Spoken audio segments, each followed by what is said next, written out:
Jamie Clements from DC Integrated Health. I'd like to talk to you today about computers.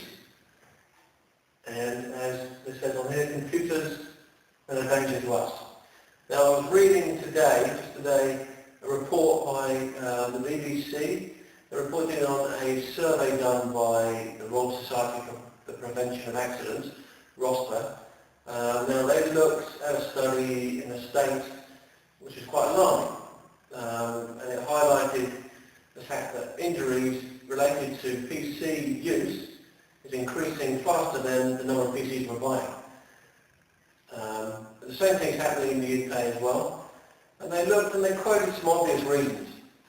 Now, obvious reasons, they quoted spilt liquid on electrical things, fires and burns, tripping over cables. Okay?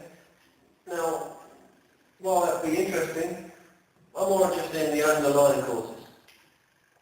And a big thing that I see in a lot of my clients, because nearly all of them spend time in front of the PC or a laptop, or even looking at a large screen on a mobile phone, is that screen can actually hypnotize.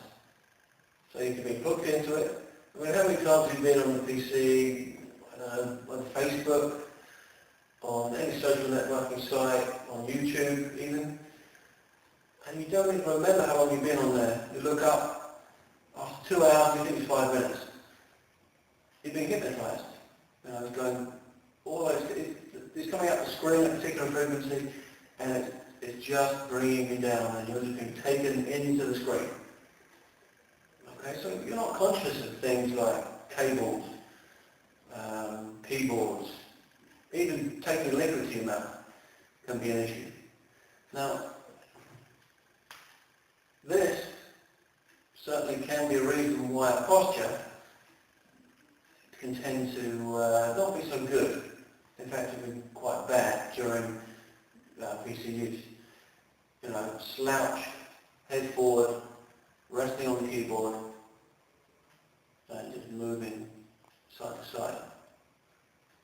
Difficult to breathe in this position, and you tend to be stuck in a position. How many people do you see walking along stuck in this position? Ask them what they do. They spend quite a lot of time in front of the PC or a laptop. Now, it often affects the poor posture. I'm coming into poor ergonomics as well, because the posture can also be driven by and moulded by where you're sitting. You know, if your seat's too low and or your screen's too low, or your desk's too high, so you're resting up like this on a desk and typing away with the screen down here, neck, shoulder. Try breathing in that position. The only way you can breathe is through here. Pinches down on arteries, pinches on veins. Believe it or not, it can cause varicose veins. It can cause pain in the upper neck, in the shoulders, pain in the lower back. The list goes on and on. So posture and ergonomics, while they don't necessarily directly cause you to trip over or spill liquid, you know, your delivery of oxygen to the brain in this position is limited. You know, what do you think that's doing to your ability to think? Obviously, this is also feeding everything up through here. Your ears, your eyes. You know, you're cutting down on that, so it's no wonder your attention is taken and you're more likely to have an accident. Another thing, and the reason why we sit here, as well as being hypnotized by the screen, is that we're tending to be more isolated.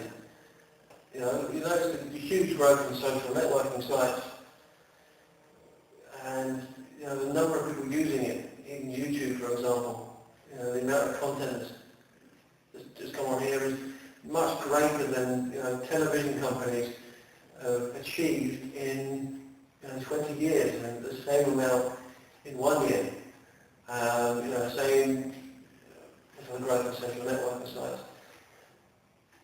How many people do you know who spend all their time checking their Facebook account, or they're searching for friends on Gene Reunited or Friends Reunited or Twitter, or they're good sources and you can find people, but it's quite easy to become addicted and isolated from your friends, and you communicate through a computer. It comes at a cost. It comes at a cost that I've mentioned here in terms of your health, both physically, and if you're if you're messed up physically, then there will be a similar effect emotionally, mentally, and spiritually, because your body can't lie. And one will be reflected in another. So, what can you do to help yourself? Well, firstly, checking that your ergonomics is right, which is a really important thing. The screen for your laptop or for your computer should be at a height that the top of the screen is above your head, and the middle of the screen is your eye line when you're sitting up straight, with your chest up, with your shoulders back.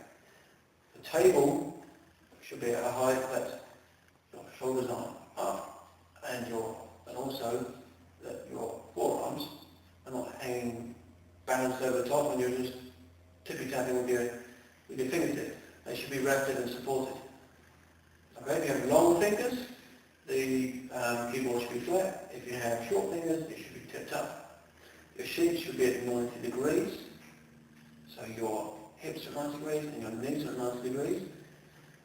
And it's often good to have something where you can move your feet up and down, just to help the aid of pumping. Because obviously your body can't pump as well as it should and bring blood back to be reoxygenated if your feet are just sitting still. Set alarms to take breaks. So set alarms on your PC, on your phone, half hourly, an hourly at maximum. At that point, check for posture. You may have slumped forward again. It's probably a good idea to get out, move around, because while you're being hypnotized by the screen, or hooked in by whatever content's on the computer, with poor posture, with poor ergonomics, your body's stressed. When your body's stressed, it's in an emergency state, and you'll be breathing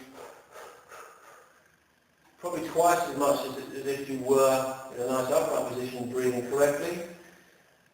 It puts a stress on your body, and your nervous system, your autonomic nervous system, the sympathetic side switches on. And this is your fight and flight mechanism. It's your emergency system. And your body is being catabolized while you sit there on the computer, broken down. So getting up, breathing, and having a walk. Lying down if you want, doing some stretches.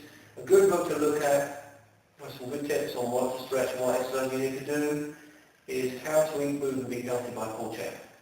Definitely buy that, have a look, and you can tailor something that it doesn't take a long time. A few minutes throughout the day will help you hugely. Okay, so these are the tips that I would recommend. If you'd like any more information, take a look at my blog at dcintegratedhealth.com/blog. I hope it's been helpful for you. I'll be back soon.